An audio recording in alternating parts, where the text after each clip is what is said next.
I think that some of the things that we encounter and some of the things that we see are lies. I don't think that it's genuine towards or it's genuine to experience some of the things that we do experience. And it's hard because so many of us are living the same situations but with different faces. So we each meet each other, come together, and then by the time we come together and we're telling each other about our experiences and what happened to us and how it's, we can't relate to anyone because no one else is having this experience but me, and it's not true. Okay, and we're back. No. Today I just want to talk about something that's been on my brain. I've been pondering not being able to let go of images of people that you have in your mind. If you're the person that's holding on to an image of a person that does not exist, it does make it difficult when that person starts to change or when that person starts to behave a certain way that's outside of the character that they normally are. It seems like they're being fake in a sense because you never knew them to be that way, right? And even if you're just like, okay, maybe I unlocked another version or more, I peeled back some more layers of a person. So now I have to get to know this section of them. Like, okay, yeah, I knew you drink, but I didn't realize that it was, or it could get to be 12 shots in an outing. Like, that's intense. Okay, this doesn't happen every time, but I now know to be careful because I'm thinking, we're doing a little social 2 shots, 3 shots, and then you're like, we're going all the way, we're gonna finish the bottle. Whoa. Because, what are we doing? What do you mean 12 shots? We have things to do tomorrow. Like, there are just things that are happening. Like, we need to be functional. How are we getting home? Who's driving? Who's paying for cabs? What's happening here?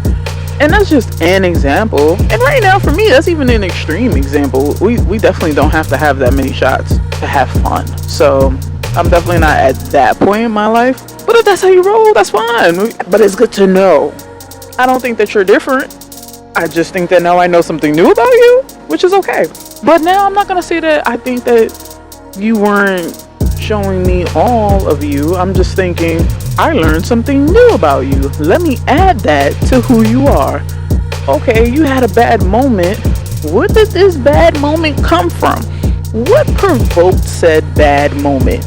Is it something that happened? Is it something that triggered it? Is it something that, maybe I missed it? What is it that happened in this moment that now I have this new version of you? And then vice versa. You could now be a daredevil. You want to jump out of planes and zip line and bungee jump and, all of the things that would make you extreme. You want to, what is that, hang glide and parasail and all the things. Listen, everybody's not going to be into that. But if you are into that, I'm not going to be like, I remember that one time we were standing on sidewalk and when you stepped off, you started screaming because it was too high for you. I'm not going to bring up that. I won't be like, what's a big difference? Look at how much you've grown. Look at what's happening here. That's such a big change. Okay, I may not want to jump out the plane with you, but although I remember that one time you jumped off the sidewalk into the street. That was a little crazy, but you did have a thing happening, it was some interesting circumstances around it. So hey, I'm not judging you. All I am saying is that I do think it's interesting that now you jump out of planes, but I'm not going to bring it up every time you talk about it. I am not going to throw that in your face every time you say, I'm going to go and do this daring, adventurous thing. And now I need to remind you that you weren't that person 5 years ago, 10 years ago, when I first met you, however long, it could be 60 minutes ago. You told me, I will never jump out of a plane. And then now we're in the future, 60 minutes from then, and you're like, I'm jumping out of a plane in 10 minutes. I'm going to say, what's the change of heart? Touche, go off. Because who am I to tell you that you shouldn't do that? I'll wait. Who am I to say that hey, you got some courage that built up over time, the 60 minutes, and you're just like, you know what? I'm gonna do it. I have grown, and this is what I'm now doing.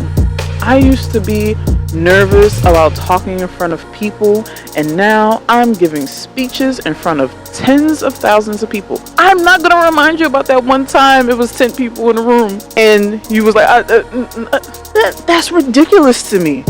I think that's crazy. I think what's wild about it is that when it happens, or when people do that, where like you're doing this thing, it's sort of like it's almost like it comes off like people think you're being fake when it's happening. And that's scary to me, because people are not allowed to grow. They're not allowed to like branch into new things and have different experiences. Is that what you're really saying? Are you really saying that it's not okay to grow? Are you really saying that I have to get approval to be who I want to be? Like I have to step into the role that you see, or step into this idea that you have of me? And I am trying to get around on doing that to people. Really, no matter what my feelings are about the thing, I could think that someone is going to fail doing something. And I really dislike that. I really dislike when I see something and I understand that the person could potentially fail. There's no real advice I can give other than to say, I have your back. Like there's nothing that I can say to safeguard someone else from certain experiences, and vice versa. The best thing you could do as someone's friend is have their back. So for me, I really try not to do that to people. Have like this, I remember when you were like this, and I remember when you were like that, like to play the I remember game. And I don't like when people do that to me either. I don't like I remember when you were quiet, I remember when you were scared, I remember when you didn't do this. Because 9 times out of 10, I did do those things. I just didn't do those things around you, or I just did not tell you about it. And then that is where it gets a little touch and go, because it does take me a long time to get comfortable with people. By the time I get comfortable with you, I am probably going to be a brand new person to you. So I try to ease people into my personality, because by the time we get full-fledged, both feet on the ground, I am hands-on, gonna be your friend. You know, like by the time you have seen all the parts of me, happy, sad, mad, glad, funny, in between, you know that I have your back. Which is why I don't like having a whole lot of people in my life. I don't like having a whole lot of extra, strangers around and acquaintance from little areas and things like that. I'm learning how to do that, do the juggling with people and, getting to know people in a certain way. Like everybody is not, I'm not going to say timid is not the right word. I don't think that other people that I encounter, I don't see them as having a hard time being open. I do see, what do I want to say here? I see certain people as being, what I want to say? I think that some of the people that I encounter are off-put by my personality in the beginning, and depending on how you meet me, will sway how long it takes for us to gradually get into something. Usually the friends that I meet through other friends are good to go. Like it usually is quick. Okay, cool. Depends on the friend, because not every friend that I have do I like all of their friends.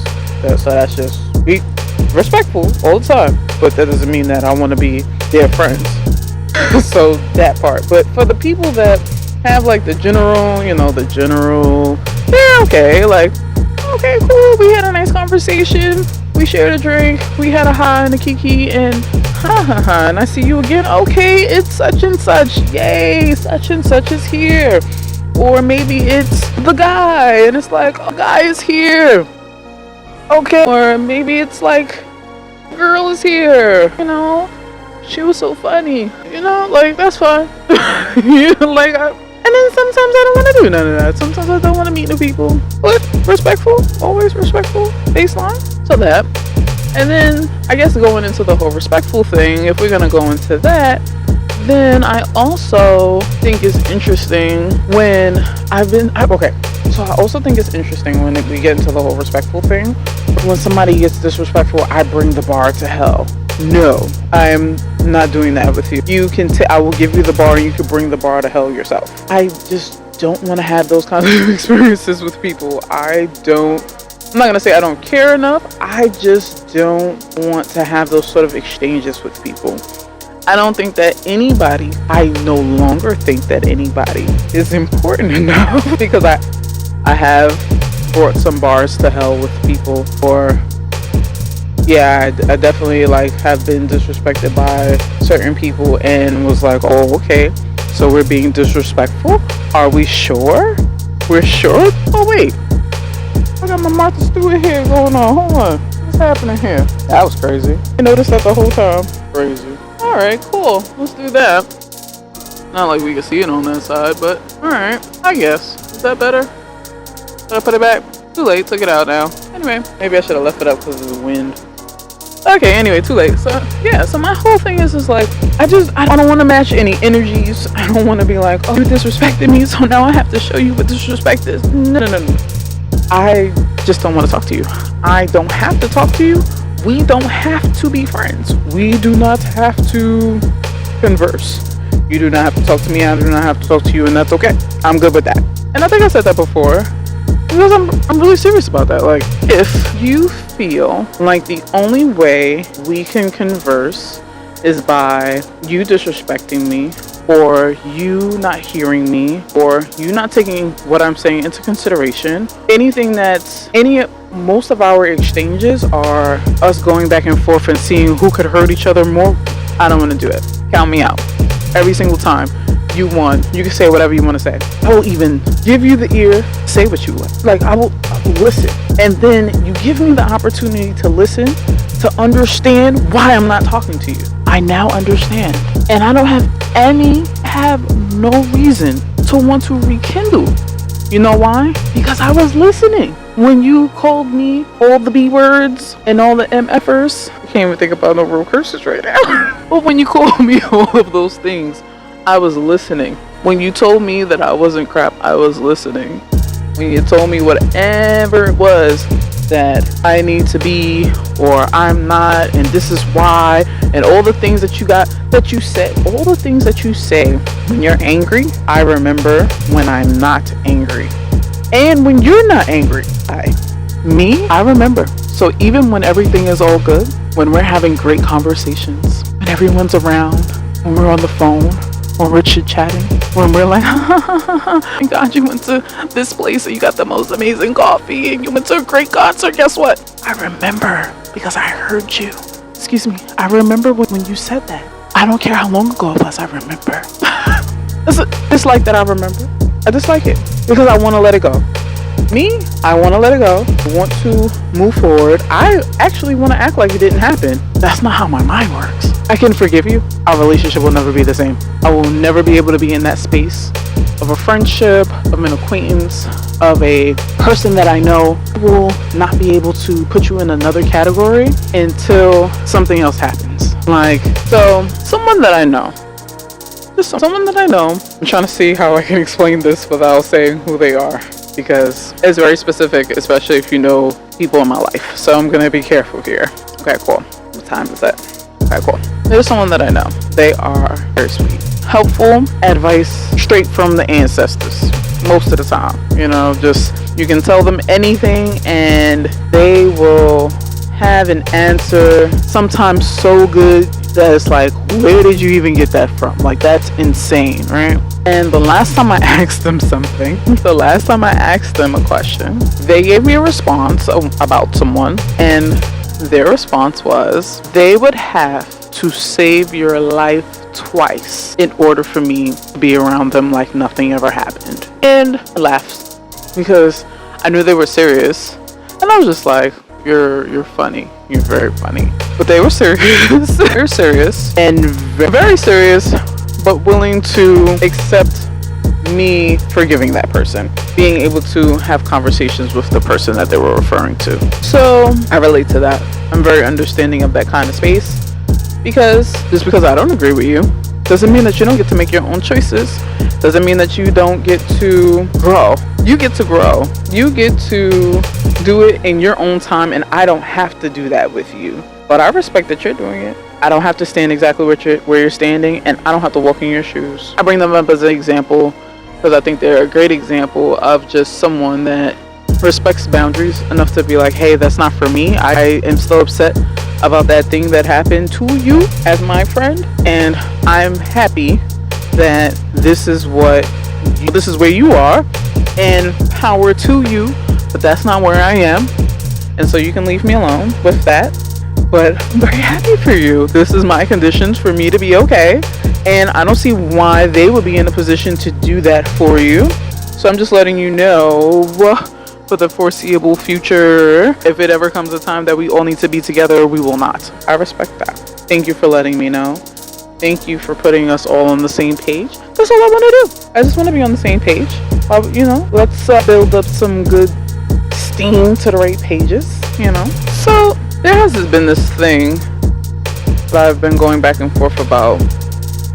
Things being real versus what you're used to. I think that many of us are used to in a lie. I think that some of the things that we encounter and some of the things that we see are lies. I don't think that it's genuine it's genuine to experience some of the things that we do experience. And it's hard because so many of us are living the same situations but with different faces. So we each meet each other, come together, and then by the time we come together and we're telling each other about our experiences and what happened to us and how it's, we can't relate to anyone because no one else is having this experience but me, and it's not true. It doesn't matter what your background is or where you're from or your religion or any of those things. It doesn't matter what those differences are. We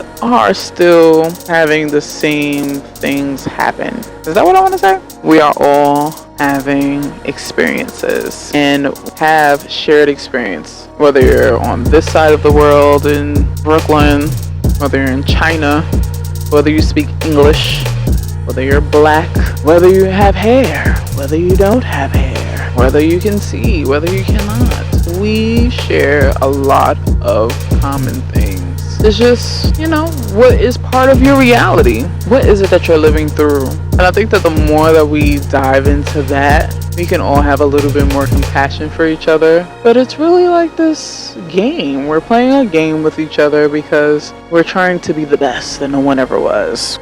And in order to maintain that and have a sense of I'm superior or doing better or whatever, we all have to continue to make better choices.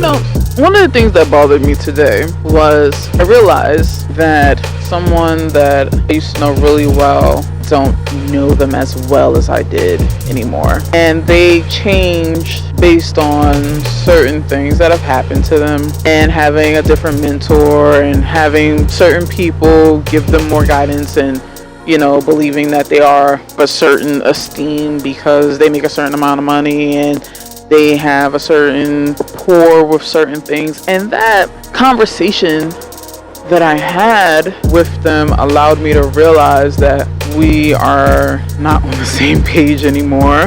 The conversation was not terrible or it wasn't bad in nature or anything like that.